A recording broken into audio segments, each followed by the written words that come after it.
Welcome to A Kid's Life podcast. I'm Angela Lockwood, and for the last 20 years, I have been working in schools, supporting teachers to build inclusive classrooms. Through A Kid's Life podcast, my goal is to help us adults better understand the complexities of life as a kid.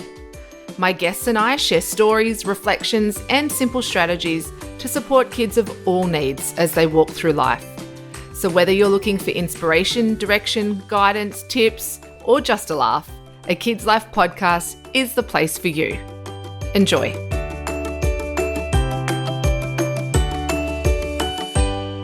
Welcome to A Kid's Life podcast. I'm Angela Lockwood, and I am so excited today to be joined by you, Shana Dawson. Welcome to A Kid's Life podcast. Thank you. I'm very excited. Breaks up my lockdown day. So thank you for having me. I'm glad I'm a welcome interruption into your life. But this is going to be a really awkward time because I'm about to introduce you while you're on here. And I always know when I speak at conferences, it's that real awkward moment where people are introducing you, but you're standing left of stage and you're sort of standing there going, okay, I feel really weird doing this, but I feel like you've got such a cool background. I want to share it. And I'm going to read a bit of a script here because I just love it. Okay, so sit still and bask in your glory. So you're a former high school student teacher with 3 different degrees, which I love. Can you tell me, I want you to interrupt me, what are those 3 different degrees? PDHPE by trade, Japanese, so Watashi wa Dawson desu, dozo yoroshiku, and a careers advisor. Okay, so I got 3. Swear at me, or did you just go, thank you so much for having me on here? I introduced myself in Japanese, and while the Olympics have been on, it's been good. I've been practicing even more. It's good. Clearly, I'm very cultured. But yes, well, thank you. So that's 3 degrees. That's pretty impressive. And I would imagine being for 20 years working with students, you've seen your fair share of kids' issues. So you are well and truly welcomed on this podcast. And there's a whole lot of things that I have read about you and know about you. Obviously, your EDGE workshops, we're going to unpack a lot today. But as a careers advisor, the image I have, and I'm hoping that you can dispel this image, Shana, is, you know, like when you see American movies where you've got the career advisor that sits in their office and the wayward teen walks in and goes, please help me with, my career. And they're very direct. I don't think that's you. Is that you? Was that you? Have you changed? What sort of image is a career advisor now in modern day schools? I think it's more like, kids are probably hanging out in my office to get out of class. That's probably the first and foremost. If you get on with kids, they use you as an escape tool to get out of maths, which is fair enough because I hate maths. So I'm like, yeah, I'm hearing you. But I think it's one of those things too where, kids are constantly coming in all the time and just touching base. So you just know that, that you're within their circle of space, but they do come in and they do go, help. And you're like, all right, what have you got now? It's usually maths that they have or English or something they want to get out of. But it's a very much it can be a really full on space where kids are disclosing everything because their life has just gone to absolute crap. Or it's something where they go, my mum sent me to come in here. Or they're literally just, hanging out and eventually, they're working up their confidence. So they'll hang out with a friend and then they'll come in and chat and then they go, oh, yeah, can I see you next? So it's just that, I was at a school of 1,400 kids. So there was constantly kids in my office all the time. I would imagine that you would be like the hairdresser of schools where, everyone's issues, what's going on. And then they would come in and they would just open up. Is that what it's like? Yeah, I feel like it sounds really weird because the kids, you feel like they're kind of your friends because not as a friend, but as a careers advisor, you are a solo teacher. You don't hang out with other teachers and you don't have staff rooms and everything like that. So kids are constantly in your space all the time. So when they're sharing their problems, you just feel like another added on friend that they have, but you still have that professional line, but you still have that rapport with them where they come in and, yeah, you are a part of their lives, which is pretty cool. But, yeah, maybe a cool auntie or something, maybe you could be, that pulls them back into line every now and then, but tells them like it is, like without sugarcoating stuff. I sort of go, this is what it is. Don't be a drama queen, get back to maths. Or, it's just that sort of, you do get to know everything that happens in their lives. And that's cool. That's cool. Mm. And is that what led you to creating these Edge workshops, which I'd love for you to unpack a little bit about what it is and the work you do, but is hearing the issues and the things that kids are facing, is that what led you to creating Edge? Oh, 100%. I think myself coming from, a single parent background, coming from a low socioeconomic area, I was, amongst all the kids that, that people would consider the bottom. And I just thought, why do you have to be like that? Like, why does your story have to be what your parents is? And that was my theme throughout the whole, these friends that I was around. And some of them broke the mold, but a lot of them didn't. And I just thought, why do we have to accept what's been given to us? We're just not at this, we don't have to be at the bottom if we don't want to. We can make choices, and education was our way out. And so as a teacher, I went back into the school that I actually taught, that I went to. And I wanted to do that because, kids would frustrate me when they'd be like, oh, I only go, I'm only from that school. Oh, we can't do anything because we can't achieve anything. And I was like, what is your problem? Like, I would get so frustrated and go, the world is bigger than, the guy that you just met in year 9. You're like, you don't have to marry this guy. There could be some hot guy in Sweden. Do you know what I mean? Or there could be Which some we know there is, particularly after watching recently the Olympics. There's plenty of those. I would always use the Sweden because you just know they're just hot, right? So I say to kids, what if there's some amazing career in America that's waiting for you? Like, get bigger than the area that you come from. So that's why I created it, because as a teacher, you'd sort of get frustrated with these kids and you're like, far out, man, like dream bigger, like get excited about the things that you can create. And especially I say to them, you can create businesses off your phone. So I thought, no, you know what? Like, I used to do presentation stuff all the time for my kids at school. And I just thought this has to be an easier way. Like, it has to be like kids will come in and go, what am I going to wear to my job interview? And I'm like, oh, here we go. And it was the same stuff. And they'd show me stuff, really short skirts, like booby tops. I'm like, oh my God, like my mum would kill me if I walked out with that. And depends on what job interview they're going for, Shana, though. Yeah, so true. So true, especially in my area. So, but some of them, like, the parents are time poor, or they don't know any better, or we have a lot of generational unemployment in our area. So it's one of those things where you go, okay, well, how are we going to do this without me being on repeat and do it in a fun way? So I created the first one just out of frustration, going, right, you're all coming to this. I created a local shopping centre because I knew they'd come if it was at a shopping centre. Like, if you want to host an event, do it at the shopping centre where they can go near the food court. That's important. So I hired a room near a food court, and that's how I sold it. And I said, you're literally coming to this thing. I'm going to have people to come and talk to you, get a cool makeup artist, a stylist, and then you get to go to, recess in the food court. Right? That was my selling point. And so I didn't have trouble filling it because it was at the square, at the shopping centre. And I said, then you can go shopping after. And they're like, even at lunch, if you want to eat and then go look in the shop, that's okay as long as you come back. And they're like, we're there. So I had I was knocking back kids to start with to come into these workshops. And then when they were in there, and I thought, this could really work. Like, this is something that I could take further. And kids love listening to a stylist. They love, doing makeup hands-on with someone, and they love dressing up, and they listen to real employers. And I thought, oh my God, this has got legs. So all the time in the back of my head, I thought this could work. And then we sort of started building it. And then it's got into the bit of the, beast that it is at the moment, which is really cool. But it's, I've been doing these for about 7 years. And so they are a hands-on workshop because I know kids are bored and they don't want to listen to everyone. So we all have 2-second attention spans. So they work hands-on with a makeup artist, with a beautician. The boys do hygiene. Now, oh, hallelujah. It's so good. And boys love it. Boys are our best customers. Like, they're the ones trying to get back in the workshop. They put face masks on. Like, times are changing, aren't they? Really? I guess that's what I want to ask you is, you've been doing this for many years. Has the content that you're delivering changed because of the impact of social media? It seems like men and women are more aware of their appearance than ever. Has the content needed to change to shift to that? Yeah, 100%. But with social media, my sort of focus for those guys is about around employment and understanding that your social media profile is being looked at by employers. So, what I do that's not popular, but I don't care because kids need to hear stuff that they don't like, is that I pull up their social media profiles. So, I get a list of kids who are coming to the workshop. We get approval for kids to say, hey, you can look at my social media profile.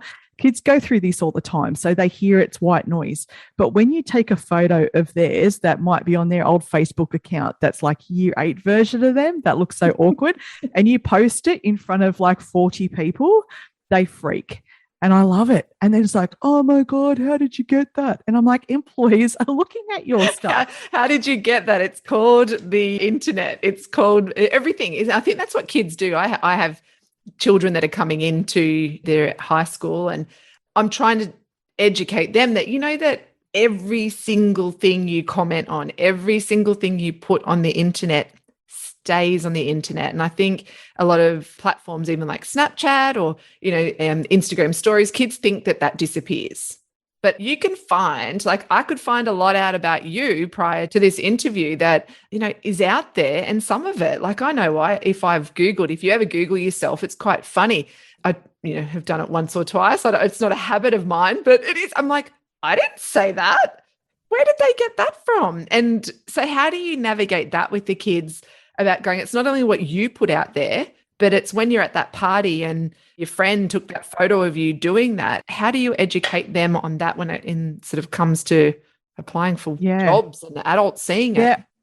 Yeah, 100%. So I think when we do the whole general talk about, it's your personal brand and you've got to be in charge of it because, if you're not creating a positive online, depiction of yourself, then someone else can do it, And I said, why would you leave that in control of someone where you have been drunk at a party, where someone is passed out or your mate's passed out and they're, vomiting and you're like, take a picture and you're leading over the top. And they go, yeah. And they'll hear it. And it's not until you put the photos of them at the party up and they go, oh, crap.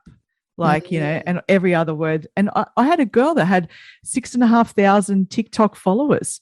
But the school were like, can you please highlight this girl because, she's already been suspended for it and we're about to expel her.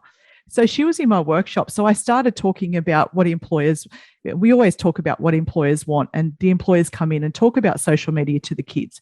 But I said to them, do you want them to see you vaping in your school uniform on a train? And I made it very specific to this girl. And you could see the cogs going over in her friend's head, and her friend's looking at her going, oh my God, she's talking about you. And then I just posted up, and posted up the pictures, and the kids are like they just freak. And it's so like the noise level goes through the roof. They get really aggressive. And they're like, that's my stuff. I'm like, no. You posted on a public forum. So even though they hear the message all the time, they don't actually get it. They still think that only their friends are looking at it. And when they apply for stuff, like I've had an employer come in and say, I create fake profiles. I will create fake profiles and get my staff to follow you to see what person you're really like on your private account. And kids are like, whoa, like they have no concept of how deep it can go. And I just think they hear it all the time, but until they see their stuff up online, and honestly, it's the quietest section when the photos are coming up, it's the best. They're like, oh my God, did you find me? And it takes me days to go through their stuff. And I find comments of like, if you've liked a photo on a friend's page they're passed out, and then I'll go through and have a look. And then sometimes I'll link up their nickname to it's full on, and it does my head in because you're in a teenager's brain for 4 days and you're like, oh, but sometimes throughout the whole day, I'll go, there's a guy, I said, someone here's got a dragon tattoo on their chest. And there'll be a kid go, yeah, that's me. How do you know it? I said, oh, we'll get to that later. And I'll just keep commenting because we talk about tattoos and we talk about employment. So I have these references the whole day and I go, do you know how I knew that? And then we go bang in social media and I'll put his picture up and he goes, oh, and they die. And teachers love it. So how do people engage with you to do these? So is it mainly through schools? Is it concerned parents? Because I'd imagine some kids, I don't know, do they voluntarily put their hand up and go, I'd love to be a part of that? Or is it more adult driven that say, I'd love you to support our students. Yeah. So basically, it's careers advisors that sort of find us, that book us, because me being a careers advisor, I've sort of pushed it out through those networks. But we're part of the EPPP, so which is a Educational Pathways Pilot Program. I always forget there's so many P's in it. And so we've been selected. We're in the North Coast and Southwest Sydney schools. We're sort of picking up traction from all those schools and the communities amongst those schools, because there's, say, like, for example, Tweed Heads have reached out to us. There's schools in Coffs Harbour, all the North Coast that go, hey, can you come and do that? So we travel around. There's like 24 schools that are part of this pilot. But yeah, we've got so many different things, and people find us and go, hey, can you come and do workshops for us? As far as parents go, I've got a course coming out for parents just to educate them on the things that have changed and to make it like a careers thing to help their kids as well. But as far as doing a physical parent workshop, I haven't done it. But I've done it for adults. I've done the same workshop for adults, like going into employment. And doing the social media thing for them is very touchy, very touchy. Like, they don't like it purely because as parents, we share everything online. And there was a lady who shared too much. And I said, there's a limit of what we share. You've got to be careful as parents, because we're sharing all this stuff where our kids check in at dance, where our kids are, that we create patterns online. And sadly, there's people out there that can follow those patterns. And I've had friends in that position where their images of their child has been taken. They've been sold overseas. So we've just got to be really careful as parents what we share as well online, which is scary. It is so scary. Of course, as you know, I've written a book called Switch Off. So it's a very close to my heart topic around how we use not just social media, but how we're constantly on all the time and wanting to be connected and not being able to slow our thinking down. I do worry about kids now, because what I'm hearing in my work in schools, of course, is the anxiety that comes with the overwhelm of life for kids just seems to be getting more complicated. What job should I choose? What subject should I choose? We had those worries ourselves. I can remember having those worries at school, but it just seems to be now more amplified that, they're looking on social media. We've got the constant bombardment of, there's billionaires at 17. And what about, well, I'm not a billionaire. I'm just trying to, get into the local football team, like it's just all seems very out of whack. And I know that for kids nowadays, they really need us, as positive role models. And I see that, of course, you are such a positive role model. For those adults who are listening to you, you just mentioned about the parent course, which we will link to after this. What can parents and adults do right now for kids, knowing the overwhelm they're facing? Kids that are in high school sort of age groups, even going into primary school. What are some of the really simple things we can do to support kids navigate all of this sort of complexity that they're facing right now? I think one of the most important things you can do to them is really listen. Listening to your child about what they really like to do is massive. And I think it's really underestimated. Most of the conversations I have had with parents come into my office when they're frustrated, they're upset, everything's gone to crap, because there's no communication. They haven't sat down to their kid at some point and gone, hey, what's going on? Let's talk about it. And I think as parents, we're guilty of that. I am, because we get so busy with stuff and our basket seems to be more important than theirs. But they have whatever's in their world is really important to them. And little tiny things like, what subjects am I going to do? To us, when we look back, we go, wow, I do it so different. And you can do it so different. There's so many cool things you can do now.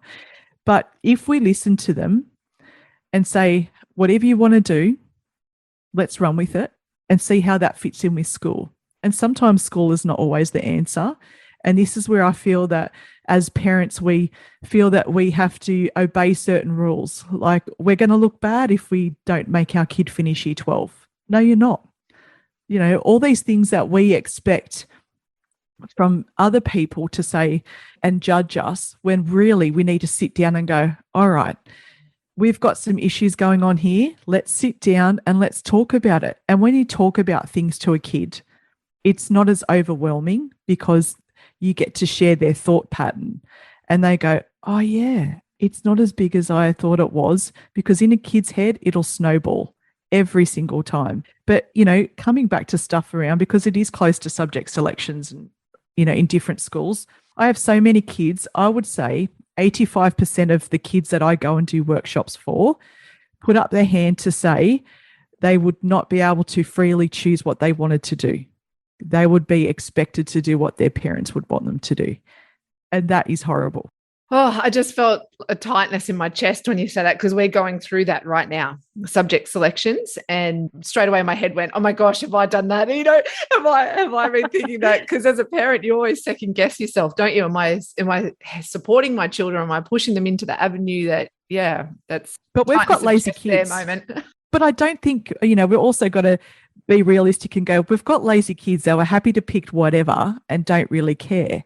So there's a difference between a lazy kid and a kid that goes, I want to be an electrician, and that parent going, no, you're not. You're going to uni to do law. Like, that's a different. I've had parents come in and change on paper what their kid has selected and then put that back in and gone, that's what they're doing. Oh, okay. Gee. It happens all the time. Those parents aren't sitting in that subject for 2 years. And there's so many things now that you go, what are they good at? What do they like to do? And let's run with that. And are you finding that the overwhelm of all the subjects and jobs and everything that kids have in front of them at the moment, are you finding that kids are getting overwhelmed within all of that? Or do they sort of pretty much know where they're going and that's the path that they'll go in? Or are you finding it sort of a bit of both? Yeah, I think there's, different type of kids. There's some kids that try to consume all the information and do get overwhelmed by it, because there's a lot of deep thinking kids, and they sort of tend to, when they're overwhelmed by it, they'll step back and not choose anything. Like, they won't take any path and they'll wait for others to do it for them. Or there's the other kids who go, nah, it'll be right. And they literally they'll listen to a mate, or they'll listen to maybe someone in their family that says, you don't need that, don't worry about that. And they cut themselves off to all the opportunities. So a bit of balance is like knowing what's going on is really cool, the opportunities you have. But I think the key thing is that kids have to do it when they want to, not when parents want to. And this is the most frustrating part, because, I look at these kids as a parent as well, and I go, oh my God, dude, like, you do my head in. I don't even live with you. No wonder your mum wants to kill you. I want to kill you. We're just speaking metaphorically there, of course, not. I speak about my own too. For listeners that just reported or made a comment below, we were just joking. I've got so many general ones. Yeah. But yeah, I mean, they do. And the boys are the ones that are slow to choose, or just so, just go, nah, it'll be right. It's like, well, hang on, you're really good at engineering. You're good at maths. You're good at, you're inquiring. Why wouldn't you look at that? Nah, my mates aren't doing it. So it's that type of thing where we go, let's forget it all about that. Let's keep it simple and go, what are you good at? And let's run with it. And, did you ever think that you would be in this position? Did you ever think as a kid that you would be doing this? No way. But it's the funny thing was, it sounds really like up myself, but when I was teaching, because my love was health teaching. Like, I wanted to affect, because we had so many bloody pregnant teens, and I was like, there's so many different opportunities for you, and especially for girls. And so I would be this, in my lessons, I'd be so into it. I just thought, why am I only talking to 30 kids? I just thought, this needs to go, and there's some teachers, we're not all fantastic, teachers that come in and do their job and leave and whatever. And so you just be like, their teachers just told them they don't have to do this health class, but mine are sitting here doing it. I want to teach them too. So I wouldn't have thought that I end up, at this, being able to travel and do everything. But yeah, it's just an absolute privilege to be in, because the kids come in and they're engaged because you're different. And the teacher's like, I've told him this. Like, oh, yeah, I know, but I'm a different face. Yes. You know what I mean? I know, as a parent, you could tell your kids a million times one thing, but they'll hear it from someone else. And it's like, oh, do you know what, Mrs. Dawson said to me? It's like, yeah, so did your mum a million times. But yeah. And parents hate me for it. And I go, parents, it's the same message, just deliver it probably a little bit more sarcastically. Right? Yeah, that's right. A little less filtered. Yeah, yeah. I can remember my year 10 work experience, and I was quite a driven young person, and I thought I'll go and do work experience in year 10. And I went to a hospital and did it as a nurse. And I can remember, I just knew I wanted to go into healthcare or something around that time. And I was there in a hospital speaking to this elderly lady who was quite unwell. And my supervisor said to me, yeah, Angela, it'd be really nice for you to sort of start to connect with the patients. Anyway, about 10 minutes later, the lady in the bed looked at me and started to make a funny sound in her throat. And I was like, oh, what's going on here? 15-year-old. I was 15. It was the start of a cardiac arrest, Shana, and I was there. No one was around on my work experience placement.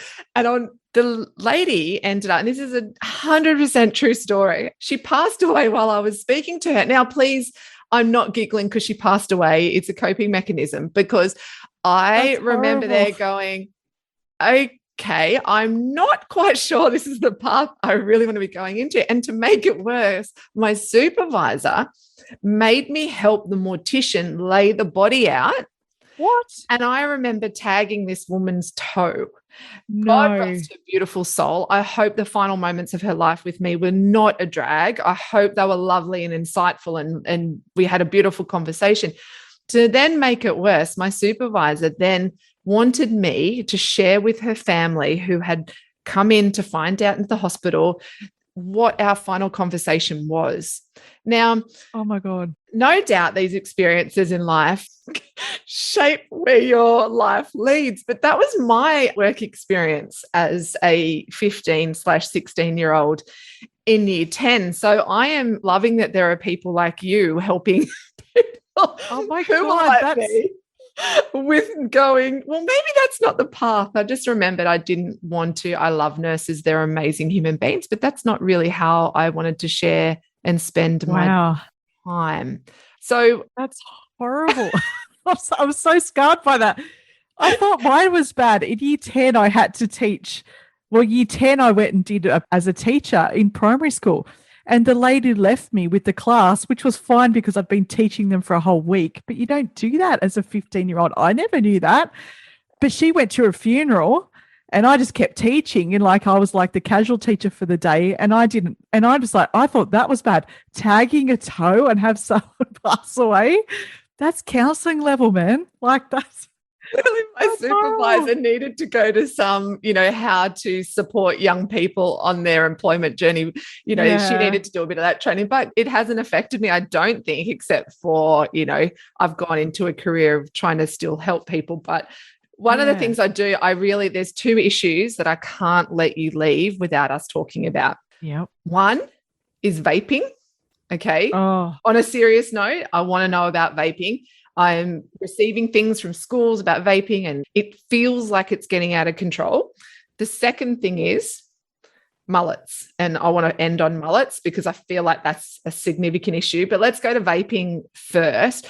I know that I'm seeing it on social media, kids vaping and posting. You mentioned it a little bit earlier, posting photos of themselves vaping.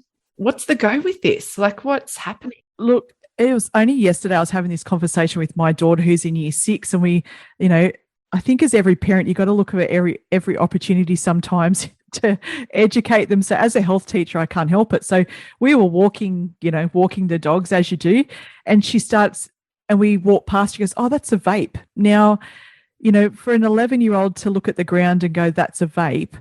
We talk about stuff because I've got a son in year 8 as well. So he's like, vaping is just common. It's just, that's what everyone does. It's in their pencil cases. I've had kids that I've seen on their Snapchat accounts, they've vaped, and they'll take pictures and they airdrop it to everyone in the class. And the hard thing as a teacher, like back in the old days when kids would smoke, you'd stand there and you'd smell it straight away. Yes. You'd be like, I know you're smoking. I just stand there and just go, you're a smoker, turn around, not interested. You reckon my playground duty. Or I used to stand in the toilets and go, I know you've got to smoke, turn around. And I used to flush it, right? It was pretty bad. But with vapes, the hard part is because, and even as a parent, detecting them is so difficult because, you can get ones that don't smell like anything. You get stuff that smells like strawberries, and kids saying it's lip gloss. It's everywhere. And so this is the dangerous part. And I was trying to say to the kids, these aren't even safe. And they're like, well, how are they in Australia? And I'm like, once they're imported and once, they don't have to comply by our laws because they haven't been tested. And once they are tested, it takes a long time for the the FDA and everyone to test them. And once they do, they'll go, oh my God, we've got enough data. They're so bad. We'll pull them off the shelves. And I said, but all this stuff that's coming in is not regulated. This stuff, it's vapor it's moisture within your lungs. And my daughter's like, she's 11. She has all these kids. There's like year fours and they have them in their pencil case. So I know there's kids out there that are selling them, and they're selling them on Snapchat. So they'll get them bulk from someone else, and then they're selling them. They're on selling them. So they're charging, say, $10, $15, and they go meet up somewhere at a park, anywhere, and that's how kids are getting them. So Snapchat to me is just for my kids, they're not allowed to have it. I'm just a horrible person that way, only because I know that so many drug deals go through it. That's how a lot of kids find their drug dealers, is through Snapchat. And it's just easy. They're easy to access. They're easy to access kids. And literally all I could do is just go, need a vape. I answer a reply on a picture, organize a meetup. And that's, we could meet at a playground and hand it over. And so these kids that are accessing very easily might pick them up for like $10. And are these the sort of topics, particularly in your EDGE workshops, that you're covering? Do you go through obviously social media, you go through resume writing, presenting how to present yourself, how to communicate? Is this the sort of roundedness that you cover in those?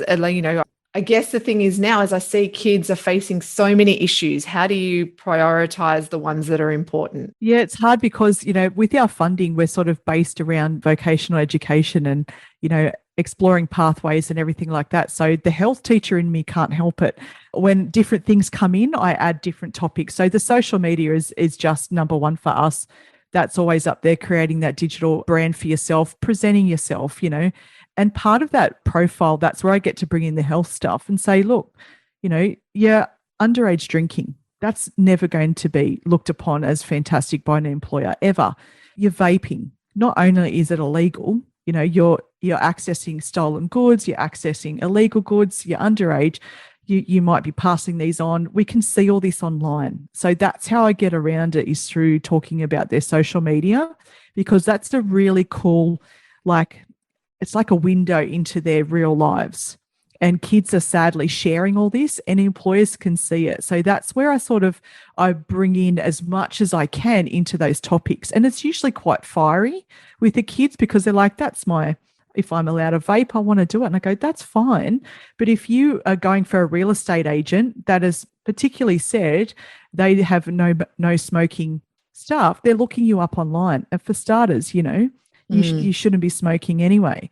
So we bring all that type of stuff into it through those workshops. And I have to, before we get on to mullets and before we finish up, I do have to say your social media account is hilariously educational. It is hilarious, particularly your Instagram. And I look and I go, that's how you use social media. You educate where people are at. And I think that's what you do so well on your social media, is that you're hitting the right market with the right message. And I really applaud you for that. Oh, thank you. Because I find it hard, because I have a weird market. I have parents that follow it because I want parents, we need to change our thinking as parents so we don't have the arguments and all that in the house.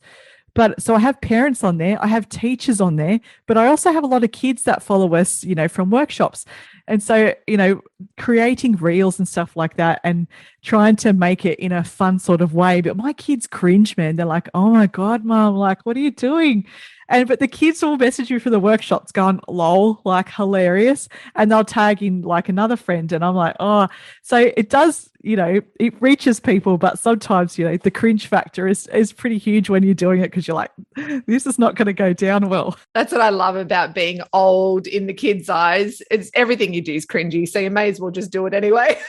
Yeah, so true. Hey, just before we finish up, Shan, I feel like I could speak to you forever and just really get into a lot of detail, but we'll obviously provide all the links to your Edge workshops and all your social media that we've spoken about. Cool. Mullets. Oh my God. Please dispel the myths of mullet. Like, there's a mullet and there's a mullet. Like, do you shave them all off mullets for them? Are bad. Yes, just all mullets. I have. Yeah, please, all mullets. Like, seriously, let's create the girls in the workshops, I love them, right? They come up and they go, oh my God, you just did a community service. I'm like, I know, right? And they're going, that guy's had a mullet since year 8 and been proud of it. And it's been disgusting. And I'm like, I'm here for you, sister. Like, let's cut this thing off. So at the start, I'll mention it. I'll go, we've got barbers here. And I'm telling you, this is a mullet-free zone. So we might just have to accidentally trip and remove it, and the boys will start to go, oh, no one's touching my mullet. And then when it comes to it, they see the barbers that we've got and then they're like, all right, it's going.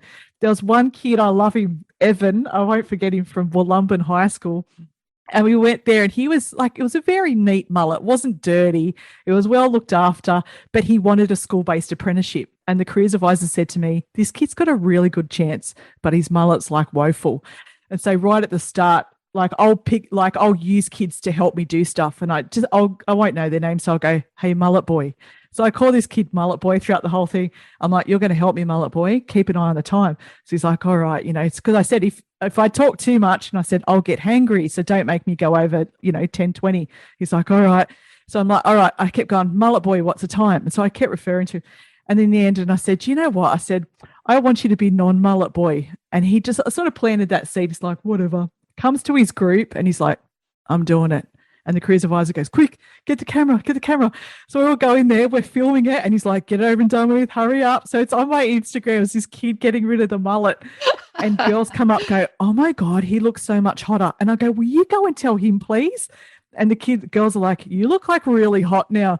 And the boys just go, oh. And then they're all going, can you cut off my mullet too? So I'm like, yes, we need to. Footballers are doing the worst, service to our kids. Yeah. No employer wants a mullet. And when I have the employers come in, the employers go, get rid of it. Yeah, sorry, Shan. Of course, we'll embrace diversity, but, do it without a mullet. Yeah.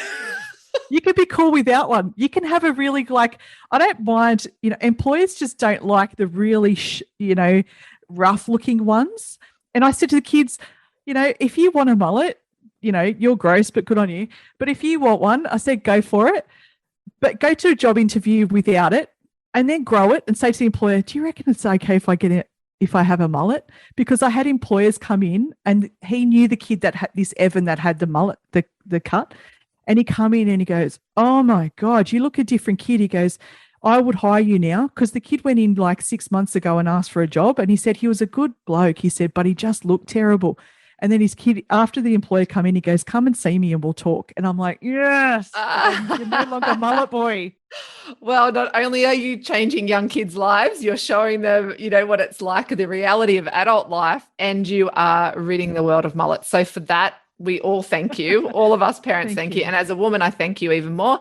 But Shana, we will obviously link everything that we've spoken about underneath the podcast. But thank you so much for sharing your time, and more importantly, for being a lighthouse, as the wonderful Maggie Dent shares, for being a lighthouse for a lot of kids in their lives, and for being a support crew for parents, because we really need people who are supporting our kids and, just being there for them and being able to be someone they can throw ideas around with and feel loved and supported. And that's definitely your realm. So thanks so much for being that person. Oh, thank you for having me. And I do get, there's kids that are part of my workshops that still contact me and ask me questions. And I love that. That's what I love. So if you do have something, find me, send me a message. I'd love to help you out. I don't care, wherever you are. That'd be cool. Thanks so much, Shana. Well, we do know, and as you know, we can find anything about you anywhere we want. There's some bad pictures of me in year 7, just saying. If you find those, good luck. But not with a mullet. I tried to delete them. No. With a bad perm, though. Very bad. Thanks so much. We've been joined by Shana Dawson on a Kids Life podcast, and you can find out anything you like about Shana through all the links below. But of course, her Edge workshops are really life-changing for so many kids. So yeah, please subscribe to a Kids Life podcast, and thanks very much for joining us today. Thank you for listening to a Kids Life podcast. To stay up to date with all new episodes, please subscribe on Spotify, Apple Podcasts, and Google Podcasts.